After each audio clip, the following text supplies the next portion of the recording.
Hi guys, and welcome to my censored book video. For my censorship project, I read 13 Reasons Why by Jay Asher.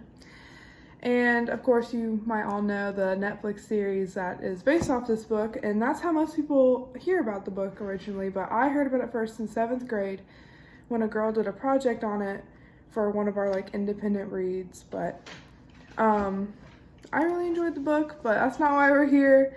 So I'm gonna give a little synopsis of the book. So 13 Reasons Why is about a teenage girl named Hannah who commits suicide. She leaves cassette tapes behind giving the 13 reasons that she decided to kill herself. The book is in the point of view of Clay, who is in love with Hannah. Each tape is dedicated to a person who did something awful to her or gave her a reason to commit suicide. Clay listens to the tapes and follows the map that came with the tapes so he could piece together the reason Hannah made her decision. So suicide is a very heavy topic, especially with young adults, because you don't know what people are thinking or what goes through people's minds. So this is a sensitive topic to have in schools. But on the other hand, I do think it is important to talk about in schools so that kids know they're not alone, or they can understand these feelings that they feel, because sometimes it's scary and people don't know why they're having these depressive thoughts or suicidal thoughts. So I think having material like this is good to have available, but I don't think it should be taught in schools because of the heavy subject material. But I think it is good to have on hand, and it's good to know about these things so we can prevent others or ourselves from feeling this way, and how we can help people, because you really don't know what some people are thinking.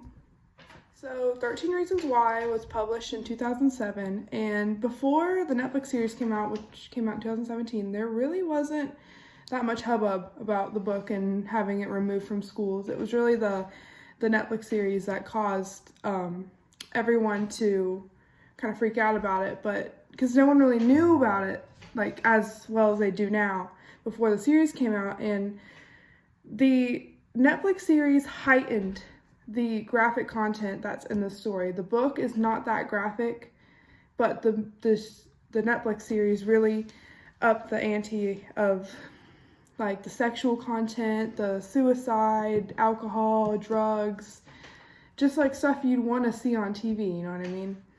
But it really was not a problem till 2017, and it was the most challenged book of 2017 because of the suicide and the sexual content. And it was on the top 10 list in 2012. This was before the Netflix series came out. But it did win awards like the California Book Award Silver Medal in 2008, and the South Carolina Young Adult Book Award in 2010, and it won the Young Adult Library Services Association for Best Book for Young Adults.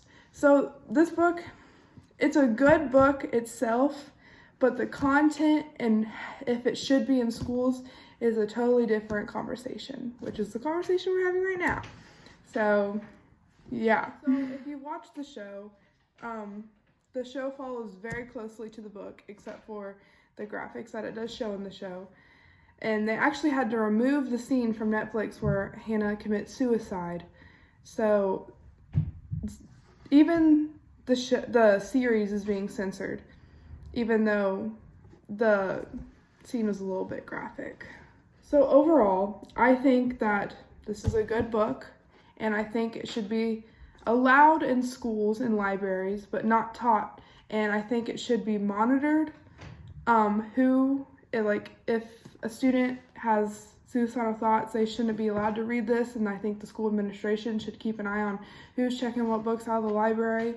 But overall, I think this book is important, and I think it's important to know these issues, and it's important to understand suicide and why people might do that, or how we can prevent it from happening. And I think this book can help students or young adults kind of figure themselves out a little bit. So thanks for watching my video. Bye!